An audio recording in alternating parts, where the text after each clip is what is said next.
And welcome back to Hoopsville, everybody, on this Thursday evening. Hope you're enjoying the show. If you've got questions for us, tweet us at D3Hoopsville, hashtag Hoopsville. Email us, hoopsville at D3Hoops.com, or join us on Facebook, Facebook.com/Hoopsville. Of course, Hoopsville presented by D3Hoops.com from the WBCA NABC studios. And thank you, as always, for joining us either live or on demand or via the podcast. All right, so let's talk about another team that is certainly maybe in uncharted territories, might be a good way of saying it. Emory and Henry women's basketball, top 25 preseason ranking, first time they've ever been ranked in the top 25. They joined Randolph-Macon in there for the ODAC, and Crutchfield certainly has a good squad on her hand, it would appear, but at the same time, she's just a little bit busier than usual. Joining us on the Hoopsville hotline is the aforementioned Ann Crutchfield. And Coach, thanks for taking the time.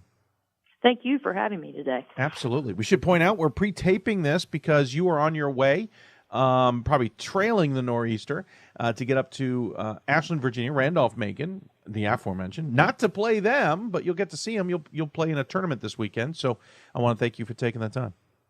Oh, no problem at all. Glad to do it. So first and foremost, you're the preseason top 25, a little bit of love and attention for the Wasps, and certainly the first time ever in program history. Just on that alone, you're probably pretty proud of the program. Oh, absolutely. We couldn't be more excited about being part of the top 25 for the first time ever in women's basketball here at Emory and Henry. Really humbled by the recognition that we're receiving. I know our kids have worked really hard, so it's very nice to see the kids getting some love from the rest of D3 basketball, and we're just excited to be there. You're sitting number 23, I believe, with Randolph-Macon sitting at 25. So the ODAC, too, we've talked about this in the past, how the ODAC on the men's side has always gotten a lot of attention, considered for a long time one of the top 5 conferences maybe in the country. The women's side, it's kind of been an afterthought maybe, or at least not discussed as much. 2 teams in the preseason top 25. Seems like that conversation about what is going on in the ODAC has changed as well. Well, it certainly has. The ODAC is a very competitive conference. I think every conference game that you have to be ready to play. There's certainly an advantage to playing at home with all of our ODAC teams. All of them are very tightly contested, and I'm glad to see that the ODAC is getting the recognition that it deserves. I mean, we've had some great teams in the ODAC here for a while. When you look at Randolph-Macon and Lynchburg, Guilford, we've just had some really super teams. Eastern Mennonite has been super competitive, and now with Ferrum into the ODAC, it's just a great D3 conference. Obviously, a lot of the attention has been on Randolph-Macon and their center. But when I look at your roster, I see a lot of size. And I know it's only 2 games into the season, but your top 3 scorers at the very least, Sydney McKinney, Peyton Williams, and Taylor Blevins, all have height, all have size. Blevins is 6'1", McKinney's 5'10", Williams 5'10". You certainly have brought that size game to this a little bit as well, and that's got to be an advantage because not a lot of programs have that much size inside. Yeah, we've been really fortunate over the last several years to be able to recruit some height to our program. If you're going to play in the ODAC, you have to have that length. We have great shooters in our conference, and now we've had some great post players over the last several years. But it takes a special kind of athlete, I think, to play for us. We like to play a very fast-paced game. We like to press, and we're up and down the court. So not only do we need the length, but we have to have post players that are very mobile and that can run the floor, and all 3 of those can certainly do that. And we should mention Lakin Blackburn as well, another senior in your top 5 scorers, again, through 2 games, 5'11". I feel almost bad for Maisha Logan, who's 5'3". She's the odd man out. Yeah, she is. We laugh sometimes when we're in the huddle. It's easy to lose Maisha in the huddle sometimes. But she has a way of finding her way out, and she's done a tremendous job helping us run the show so far. Yeah, your first 2 games, you got a thrilling game win over Marymount at Marymount, 58-56, came right down to the end. And then you went to a tough Maryville squad last night, and really impressed with a 61-49 victory. Now, you've road ground some of these a little bit. You've been on the road for all of this, but you've played some really tough competition there and come out with some solid victories. You couldn't ask for a better start. No, we're just thrilled about where we are right now. One of the things that we like to do is we like to schedule tough. We want to we always feel like if we can have a really great non-conference schedule, that's going to do what the best to help us prepare for our conference play and help us to find out the things that we really need to work on that's going to push us every day and that we're going to have to stretch to get those big wins. And we feel like that the method we've used for scheduling over the last couple of years, and it's really paid off in late February when we needed to be able to rise to the occasion. So to get the win over Marymount on the road, that was huge. They're just a great team, and they're certainly going to be super competitive. And though Maryville's very young, always competitive. Darren Trevilian just does a super job with his team there at Maryville, and that was a really great game for us. We should point out you don't actually have a home game until December 4th. You what decided to. Coach did that. Yeah, I was going to say, who's getting fired tomorrow? No, but you talk about the challenges and needing to win on the road. You do. I mean, you have to win when you play in the ODAC tournament because you're going to be on the road at Salem. You're not going to necessarily be at home and take advantage of that, especially if you're one of the top teams. So you need to get used to this road kind of warrior mentality. And so it seems to make sense here at the beginning of the season to maybe schedule a little bit more difficultly, not only teams, but where. Well, I think this week is a prime example. We have three games in 4 days, and that is about as close as you can get to really simulating what the ODAC tournament would be like. You have to be able to play back to back to back to be able to put good game plans together and be able to execute those without a lot of practice in between if you're going to be able to go deep in the tournament. And really that's what we're working for here in November is just try to, get the experience that we need so that as we go down the stretch, we'll be able to draw from those experiences and be able to perform at a high level. How do you prepare the team? You talk about the amount of games here. We certainly know you're heading off to Roanoke or Randolph-Macon. I keep doing that. Ahead of time for this tournament. You could, I guess, conceivably do it differently, but how do you prepare them for coming off the road with Maryville, immediately getting back on the road to go to Randolph-Macon, playing 2 games there, and then turning around? You weren't that far from Maryville. It's about 2.5, 3 hour drive? Right? Yeah. So, you're not too far, but it's still go play a game, come home. Now tonight we're heading the road again, heading up to Randolph-Macon, playing a couple games and heading home. You got to prepare this team for that a little bit. Well, one of the things we talk about from day one is that we want to be able to play tough competition in tough environments with tough turnarounds. And I think this week's schedule really speaks to that. And we feel like that the tougher we can make it on ourselves here early in the season, that, like I said, is going to give us the experience that we need later on to be able to draw from. One of the things I'm really proud about this team is we have some depth, and it really lets our players that are on the bench some know that they really have to be ready to step up when you're playing a schedule like this, and we have to be able to go deep in the bench to be able to play at the level we need to play this week. And I think it just does a lot to get us prepared. You'll see Randolph-Macon in person there. You will actually play them on December 8th at home. You get right into conference play after this tournament. You'll play on Arcadia and Valley Forge in non-conference play. Then, shockingly enough, you're on the road against Shenandoah and then Hollins, then Washington and Lee, then home against Ferrum, Randolph-Macon, and non-conference Averett. So we're getting already into the nitty-gritty things here, even if we did have a slower start to the season. Right. Conference schedule is coming upon us pretty quickly here. I know that Roanoke and Guilford have already played their first conference game. With the addition of Ferrum into the ODAC, it's pushed our conference play a little earlier in the season. So certainly we think the game with Randolph-Macon will be a big game here. We were picked 1 and 2 in the conference early on, so I think it's a big game. And again, playing at home is such a huge advantage for us. We have a great fan base here. Our students and our community just so supportive of us, and I think to have them here will really make a difference for us. What are the true expectations for this team this year? I know the preseason picks of 1 and 2 for you and Randolph-Macon in the conference, and obviously Top 25 has a lot of expectations externally, but internally, what are the expectations? Well, I think, there's very high expectations for this team. We're returning 6 seniors, and we have nine players that have significant playing experience off this team. We made it to the conference finals in the tournament last year and won the regular season. And Randolph-Macon was able to get the victory in the conference tournament, play a great game. It was a close game all the way down the stretch, but I think all of our players feel like there's some unfinished business there. And, I try not to talk about it a lot. We talk about the only game that matters is the next one on the schedule. Mm-hmm. But, I do think the kids feel to some degree there's some unfinished business there and want to see if we can get back to that conference final again.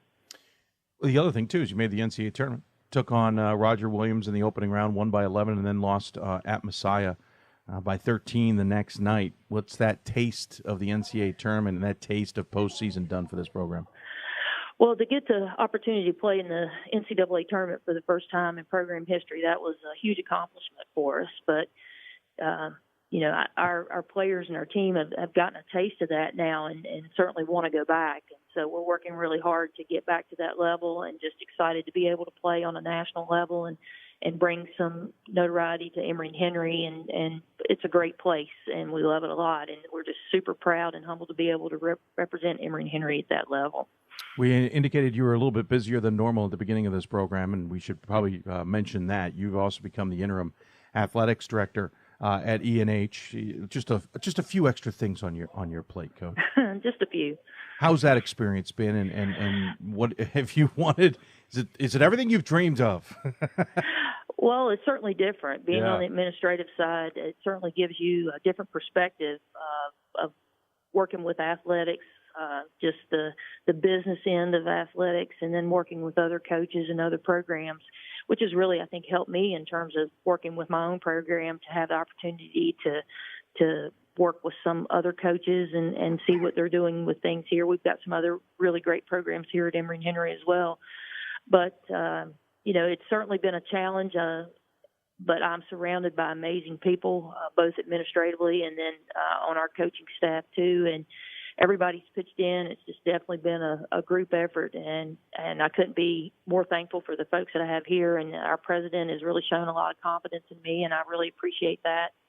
And it has definitely been quite a learning experience, for sure. And I'm sure you're leaning on others now that you're into the basketball season so that you can focus on the team.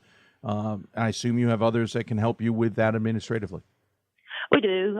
We have two assistant athletic directors. Melissa Davis, who's our SWA and head athletic trainer, is taking over some of the administrative roles, but then also Trey McCall, our baseball coach, who served as interim AD several years ago, has been able to step in and help with that too. So it's definitely a group effort. He's probably thinking to himself, no, I said no to this, and you've just dragged me back in. That's right. Well, Coach, I appreciate the time. It gives me something to do till the snow stops. That's true. That's that's true, especially in your neck of the woods. There's a little bit more snow usually than most.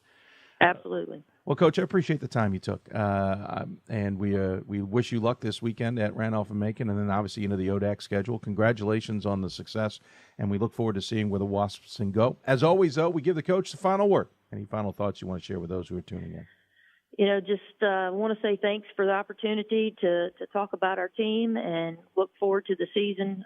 I think it's going to be a great one. Awesome. Coach, well said, and we'll look forward to talking to you sometime down the road. Thank you. Ann Crutchfield joining us from Emory-Henry again. They're off to a 2-0 start with a win over number 16 Marymount, and then a big win over Maryville in non-conference play. A couple more non-conference games here, and then they get into the thick of the ODAC play, starting on the 25th against Shenandoah. Looking forward to seeing how the ODAC shakes out this year with some pretty good basketball. We'll take a break. When we come back, more Hoopsville. Obviously, you're listening to Hoopsville, presented by D3Hoops.com from the WBCA and ABC studios. Back with more after this. I did receive a non-athletic scholarship upon entering school. I got the presidential scholarship, which was huge for me. I think there's more opportunities for academic scholarships in Division III. I did receive academic scholarships. Just being involved on campus, being a leader, all those things combined kind of get me recognized. It's a great experience for me.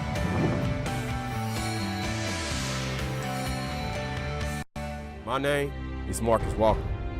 I was All-State, won a state championship, a high school All-American, and played college and pro ball. I played because I love the game. I grind to be the best. I sweat because I put in work. I'm strong because I believe.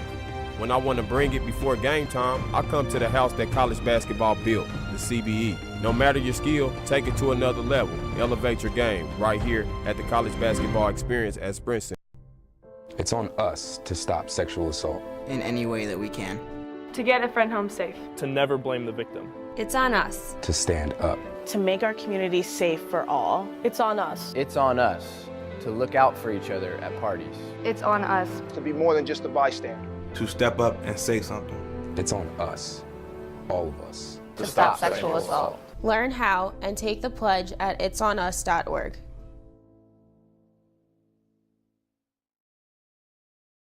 We've got more schools than Division I, more fans than Division II, and more upsets than March Madness. There's 800 programs with over 11,000 games leading to 2 national championships. And we've been covering it all for over a decade. From Eastern to Occidental, from Puget Sound to Piedmont, from Southwestern to the University of New England, and from Hope to Calvin. Nobody covers Division III basketball like we do. We're at d3hoops.com at www.d3hoops.com.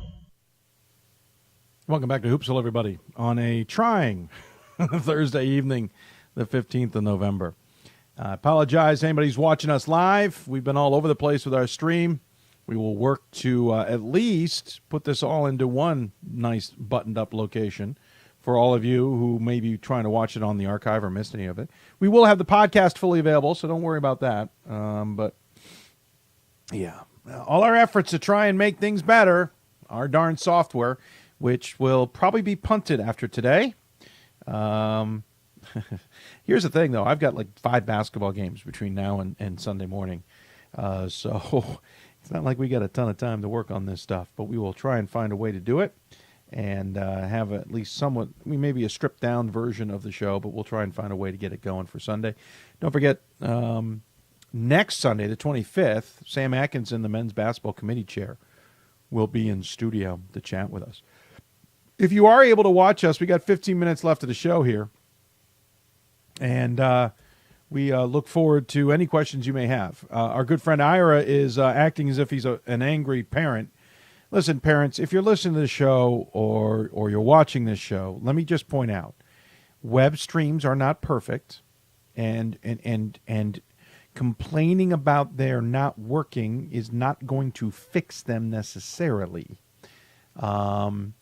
I know some parents feel they pay a lot of money towards school and that the web stream should be there. But let's remember, web streaming takes a lot of money and a lot of manpower. And so going off on SIDs and others because it's not working, let's slow the roll. Let's pump the brakes. But Ira, thanks, buddy. You're giving me a good laugh. But you're right. Ira says it also stretches out the staff and makes them sad. He's actually right. The worst thing as a production that you can get is this constant barrage of comments that are negative, especially when the problems, like mine, are out of your control. Well, mine aren't fully out of control. I'm changing the software. But for others, it's completely out of control. There are streaming partners that they have who don't live up to expectations. And it takes a beating on those staff. So treat them nicely. If you got questions for us, tweet us at D3Hoopsville, hashtag Hoopsville. Email us, hoopsville at d3hoops.com. Join us on Facebook, facebook.com/Hoopsville. We got some updates, some scores from the department. We'll start with MIT, who's going to start the season as the number 5 ranked team in the country, 0-1, losing to Endicott 90-73. To quote Ryan Scott behind the scenes, making a comment, reminded him of when Endicott laid the wood to Middlebury, I think was his reference. Cold first half killed them. It was like the way EC beat Middlebury a few years back. Yeah, 90-73, the final there. Endicott shot 45% from the floor, 53% from beyond the arc. In the meantime, MIT shot 39% from the floor, 24% from the floor, or from the 3-point line. I apologize. MIT had 16 turnovers, though Endicott only turned those into 16 points. MIT out-rebounded Endicott by 10, 46-36, but still lost. I'm trying to see. MIT had 6 blocks. Bench points is the big one, though. Endicott, 40 of their 90 points came off the bench, while MIT only had 6 of its 73 off the bench. Leading scorer was Keith Brown, was 19. Matthew Catazone was 16. Matt McDevitt, 14. And Joe Shelady for Endicott with 11.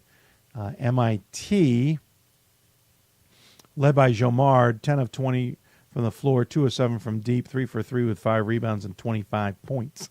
Tim Roberts, Cameron Korb had 12 each, and Ian Hinckley had 10. So, interesting result there, but MIT takes the first loss of the season in the first game of the season. We'll double-check some other scores here, see if anything else jumps out at us. St. Thomas lost to Brooklyn. Brooklyn beat St. Thomas 78-77. That one's going to leave you scratching your head just a little bit. Trying to read the tea leaves on that one. If Ryan's listening to the show, Maine Maritime beat Eastern Nazarene 75-73. On women's side, I don't think we didn't have any big games, I don't think. No, we didn't. No top 25 opponents in action. I'm trying to see if I see any scores that jump out at me. LaGrange beat in transition Division III member Bob Jones 68-64. Speaking of which, I think we're supposed to have a link there. We got to double check that. I think they're supposed to be in Division III this year. Let's see. No, not a lot of other really interesting games on there. There's Hardin Simmons beat Southwestern 62-40. So there you go. Those are the scores going on. But obviously things really ratchet up this weekend. A lot of games tipping off Friday and Saturday, even Sunday. Really will get a roar on things. Team of the Week honors for the first time this week will be taken in on Monday. I don't think there's a top 25 this week. I believe there's going to be a top 25 next Monday after Thanksgiving. I don't believe we'll have a pre-Thanksgiving top 25. Makes some sense to me, but we'll double check that. He said, "Hey, it's Mike Scala." Mike's on here? I didn't know Mike was watching. I know Jim Seavey joined in at one point. Tim Shea, appreciate your joining in despite all the screw-ups. We even started a new program that would stream for us. That caused its own bugs that we're going to have to get used to, and we will get used to. I got a new cool way to follow in the chat, so that helps. So, yeah, rough show. We probably will wrap this thing up early, actually, because of it. We certainly would talk about more, but the show just not going the way we wanted to. We'll be back on the air Sunday at 7 o'clock, and then next Thursday, obviously, for Thanksgiving. No, not so much. We'll be back then on Sunday the 25th. Sam Atkinson will be in studio. We're probably on the 29th. I misspoke, said 28th earlier. 29th, we may... Is it the 29th? Yeah. May do a show. We did it as a podcast the last couple of years. We will see. If I said you lost 72-56, I apologize. Didn't realize it was 76-72. I thought I was reading from something that told me you lost that by that. Oh, you know what? I was reading from a chat board. I bet it was a misprint. Let me check. We can check if it was a misprint. How's that sound? Hold on. It might have been a misprint from where I was reading. I was reading from a list of scores, which is always helpful. Let's see here. New Jersey City. Where are you? There you are. Oh, no, I just must have misread it. I don't know where I read that score. 76-72. And we should point out, New Jersey City got called for 3, illegal screens in the final minute of the game. I did not see the video, so I can't tell you anything about it. I don't know whether they were legit, though. I got word that the Stevens broadcasting crew thought it was a little unfair. You don't normally hear that from the home team. 3 straight illegal screens called in a 1-point game in the final 26 seconds left. I've never seen that before at any level. Well, let's be honest. It can happen. It's not like it can't happen. Illegal screens are illegal screens no matter when they take place in a game. I just don't know if they were legit illegal screens or not, because I didn't see it. Hello, Scott. Thanks for tuning in, sir. You may have logged off. Unfair, Scott. But it looked like he was there. Anyway, so it's been a rough top 25 start for a lot of teams. Oh, we meant to look at the women, so there's a perfect thing we can do here. The women's top 25, a little less topsy-turvy as the men's, as it normally is. But let's take a look at some of the scores there. For example, Amherst, Bowdoin, Hope, St. Thomas, the top four until tonight, period, had not played a game yet. They all, 3 of the 4 play on Friday, and then Amherst will get going on Saturday. Also, Tufts hasn't started. Scranton hasn't started. Wash U hasn't played a game, nor has Texas Dallas in the top 25. Thomas More off to a 2-0 start. Chicago off to a 2-0 start. So was George Fox. Messiah lost to York, which we talked about. I saw York play McDaniel on Tuesday, and McDaniel won. York has some really good talent. They're struggling to put it together. They've lost 2 straight since that win over Messiah. Messiah then defeated Juniata and then defeated Gettysburg on the same Tuesday night. So Messiah jamming some games in here. They got 2 more this weekend. They will have played 5 games in the opening a little over week and a half. So Messiah wasting no time. I mentioned Illinois Wesleyan losing to Chicago. They got Wartburg coming up on Friday. The other loss in the top 25, Marymount, which we mentioned, against Emory and Henry. Sounds like I'm losing my voice, which is very rare. They've got Randolph. They then defeated Randolph-Macon. That was a significant win for them. Another loss, Gettysburg to Messiah. That was their first game. They'll have Juniata coming up. Whitewater lost to Loris. We mentioned Loris with a tremendous start to the season. And Randolph-Macon with that loss to Marymount. In the receiving votes category, Wheaton lost to number 5 Thomas More. Again, no surprise there. Rochester lost to Rochester Tech, RIT. That was a surprise. From what I heard, Rochester feels like they're kind of in a real retooling part of their season here and may have some struggles. So Rochester getting a lot of votes, though they weren't part of the top 25 data that we send out, believe it or not. So voters themselves deciding to research Rochester there, but RIT getting the win. It's not going to get easier for Rochester. They got Baldwin Wallace coming up on Friday, and then Babson on Sunday. Gustavus Adolphus lost to River Falls. Actually, I think there are more losses on the women's side. FDU Florham, which got a lot of votes, mainly from one voter, lost to Rutgers Newark. They're a shell of their former self, Florham is. Whitman lost to Eastern Oregon, I should say. Not a Division III opponent, but it was close, 52-49. So that's a pretty good result for Whitman. They then defeated Walla Walla. Walla Walla, not Division III, but of note, we should point out, disbanded its men's program for this season. And then the coach left. Albright lost twice to Moravian and Newman. Surprising result. They've got Salisbury ahead of them in a tournament this weekend. I'll be interested to see just how good Albright may or may not be this season. I think they were picked to win the conference. Emory lost to Oglethorpe. So interesting results across the board in men's and women's basketball in the opening start to it all here. I'm not sure what to make of it. I'll be very interested to see where it goes from here. The next few weeks will certainly be interesting as we play around Thanksgiving with a lot of games. What was the other thing? So we talked about the Fitchburg State incident earlier in the show. I'm not going to rehash that one, but I will say this. I'm glad I'm not in Division I today. So we had a bunch to work on Fitchburg yesterday. Well, today, Deadspin dropped a heck of a bomb regarding the George Washington program. The only reason I bring that up is you'll remember it involves the former head coach at George Washington is a former Division III head coach, Mike Lonergan. He was at Catholic, led them to a national title. Of course, it's his alma mater.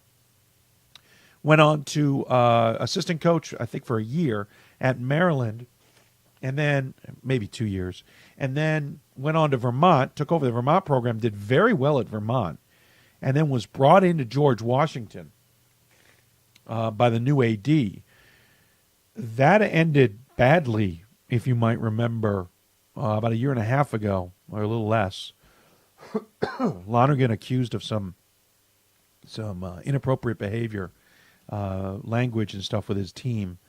He had made some claims to friends and others. I don't remember how much he made public at the time, that he felt his AD was making some stuff up and going after him, and that he had some stuff about the AD that was inappropriate. That is now out. Deadspin revealing very much so what was going on there, and the video that does not paint the AD, who randomly left a year ago at about this time.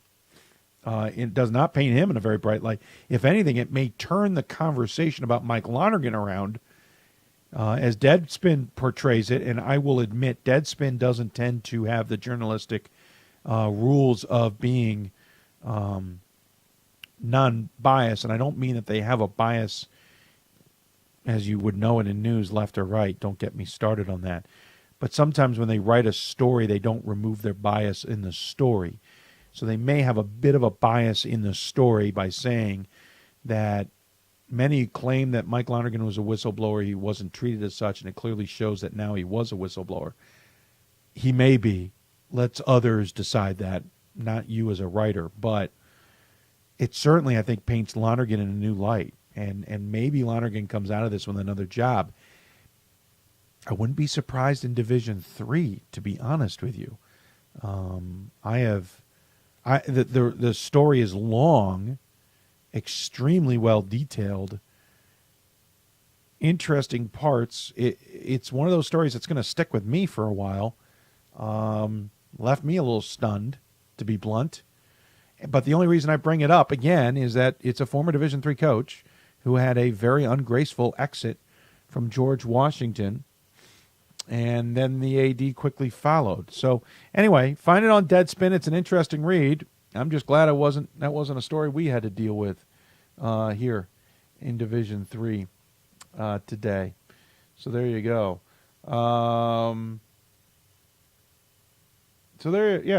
check a couple more scores. Not a lot going on, to be honest with you, tonight. It's really kicking off tomorrow, and should be really interesting to see how it all plays out tomorrow in these games. There's a lot of games to be played, and we're really going to get a good sense of where teams stand after this weekend.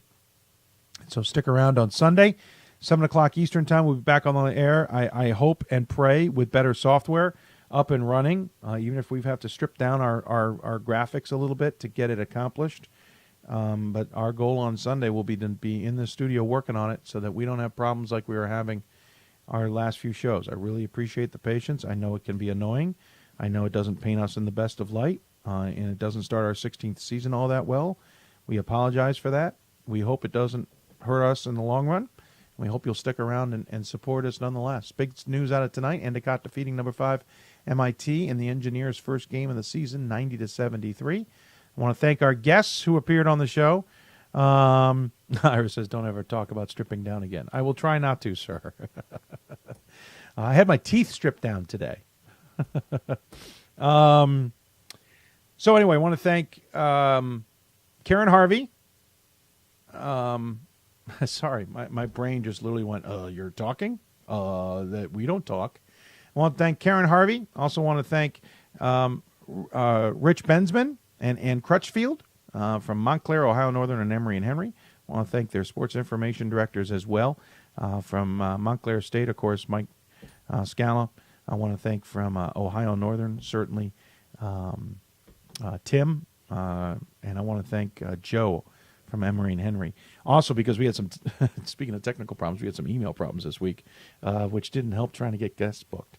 We'll figure out what we have for Sunday. I don't have any great ideas right now. We'll figure them out. But coming up on, remember, next Sunday, the 25th, after Thanksgiving, we will be thankful because Sam Atkinson will be in studio to talk as the committee chair. He's from Gallaudet, but we'll talk to him about the Men's National Committee. And with that, we're going to sign things off. Thanks for bearing with us, everybody. Really do appreciate it. Hope you got to enjoy this in some way, shape, or form, either live or on demand. If you have guest ideas or thoughts or anything, you can always email us, hoopsville at d3hoops.com. You can also get a hold of us on Facebook, facebook.com/Hoopsville, And don't forget, you can also join us on Twitter at D3Hoopsville, hashtag Hoopsville. We're also on Instagram if you ever want to figure out who we got for guests. That's where we promote the show, at D3Hoopsville and hashtag Hoopsville there as well. Thanks, everybody, for joining us. We appreciate you taking the time. Hope you have an enjoyable weekend. A lot of good basketball to be played this weekend. If you can, go to a game. They aren't that far away, especially in Division III. Go check out a game. Support these student athletes, coaches, and programs, even if you're not directly related to them. Enjoy it or watch them online. Don't complain about the web stream, but unless you have to. Enjoy them, and we'll look forward to seeing you back here on Sunday night. Hoopsville is presented by D3Hoops.com from the WBCA NABC studios. Thanks to D3Hoops.com, WBCA, NABC, and sports information directors around the country for their help with this program. We appreciate it. Take your time. Enjoy the weather on the East Coast, folks, and we'll see you back here on Sunday night. Good night.